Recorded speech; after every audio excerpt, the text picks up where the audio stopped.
آخري عشره زمونږ څومره په غفلت کې تیریږي.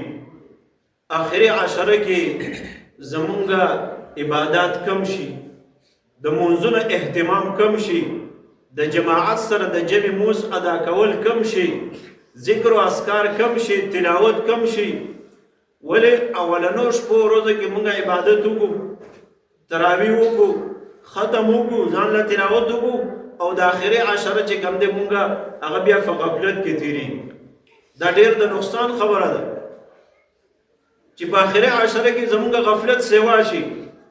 مونږ تاسو بهر وګورو، بازارونه، مارکیټونه د خلکو ډک وي، د خلکو نه د فرض موز اهتمام هم پاتې شي، جماعت سره موز پاتې شي، موز قضا شي. دا ډېر د تاوان خبره ده. په دغې حوالې سره دا څو ورځې دي چې زمونږ او ستاسو چې کوم دی دا ډېر په عبادت کې تېرې شي، او ځان په عبادت باندې ستړی کړو.